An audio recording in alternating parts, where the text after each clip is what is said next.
capítulo 9, que nós vamos poder meditar essa palavra, né? Ele vai falar acerca da conversão de Saulo no caminho de Damasco. Então, no versículo 1 diz assim a palavra: E Saulo, respirando ainda ameaças e mortes contra os discípulos do Senhor, dirigiu-se ao sumo sacerdote e pediu-lhe cartas para Damasco, para as sinagogas, a fim de que se encontrassem alguns daquela seita, quer homens, quer mulheres, os conduzissem presos a Jerusalém. E indo no caminho, aconteceu que, chegando perto de Damasco, subitamente o cercou um resplendor de luz do céu. E caindo em terra, ouviu uma voz que lhe dizia: Saulo, Saulo, por que me persegues? E ele disse: Quem és, Senhor? E disse o Senhor: Eu sou Jesus, a quem tu persegues. Duro é para ti recalcitrar contra os aguilhões.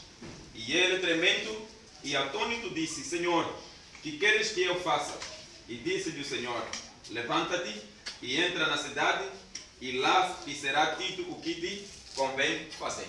Amados irmãos, nós vamos poder meditar essa palavra que fala acerca de um homem que ele chegou ao ponto de poder perseguir a igreja de Cristo, perseguir o próprio Jesus, maltratando, condenando as pessoas, levando as pessoas para a prisão, levando os cristãos para a prisão, levando os cristãos para o matar inocentemente, cristãos que foram mortos, matados por um certo homem, porque este homem pertencia na lei romana.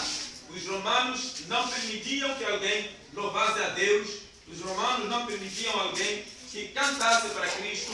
Então isso, naquele período, naquela altura, era uma coisa muito ruim na presença dos romanos. Então Paulo, ele sai à direção de Damasco, chegando lá para ir perseguir o povo, perseguir a igreja que estava em Damasco.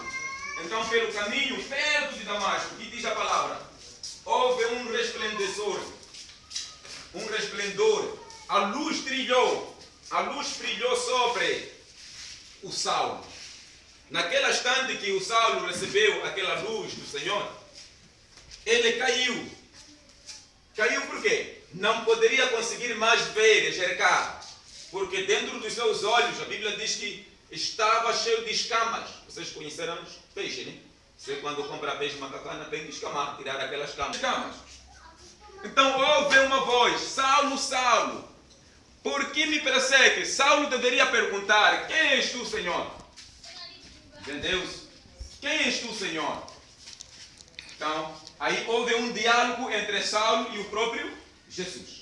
Então, para dizer que nós estamos num momento de perseguição, quando nós queremos caminhar, quando nós queremos avançar, há barreiras, há pessoas, há inimigos que levantam contra o Evangelho e para poder paralisar o ministério de Jesus, paralisar a obra do Senhor.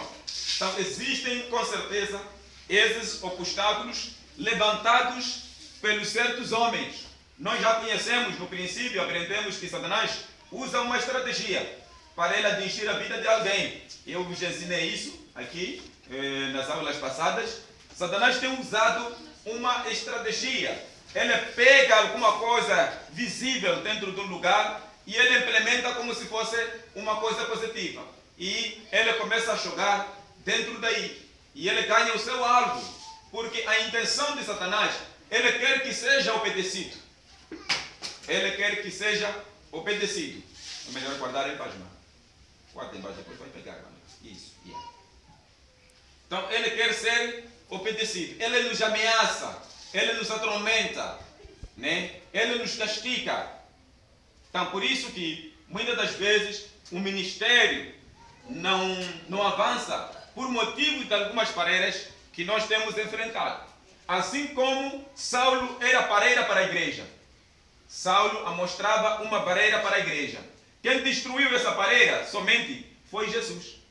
De um dia só e uma hora só, através de uma voz de ser chamado Saulo, Saulo, e ele ouviu essa voz, o Saulo, E ele pergunta: quem és tu, Senhor? Quem és tu? Ele disse que eu sou o Senhor, a quem você está perseguindo. Então ele perseguia a igreja, maltratava a igreja, matava os cristãos dentro da igreja. Então mesmo assim Paulo foi reconciliado. Paulo apanhou uma conversão. Foi convertido naquele caminho. A partir dali começou ele a pregar o Evangelho.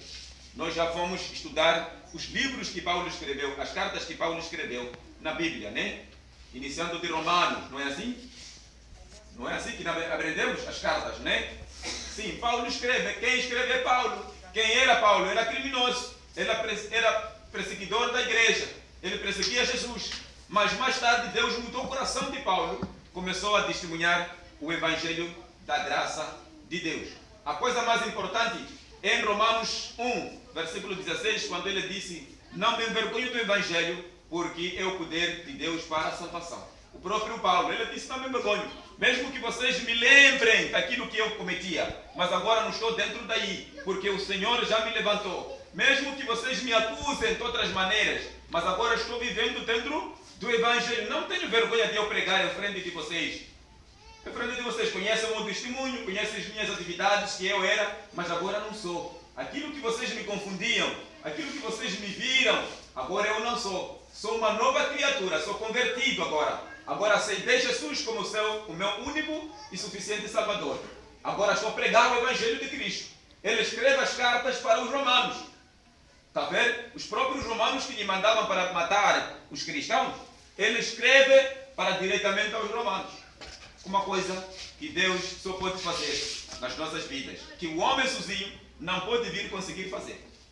Há coisas que Deus só pode conseguir fazer. Então, não podemos imaginar que quando nós estamos vivendo num momento difícil, num tempo crítico, num momento de perseguição, não é que o nosso Senhor está parado. Ele está a trabalhar para poder nos edificar, para poder nos levantar e sermos uma nova criatura em Jesus Cristo. Isso me leva bastante de vos a mostrar ou informar aquilo tudo que nós vinhamos aprendendo. Eu sei que alguns já esqueceram aqui, outros já encerrados, mesmo lembrando alguém não vai conseguir mais lembrar o passado que nós vinhamos tratando aqui. E o fim já chegou. Irmãos, o fim chegou. E eu quero louvar a Deus. Amiga, tem sol, tem que recuar.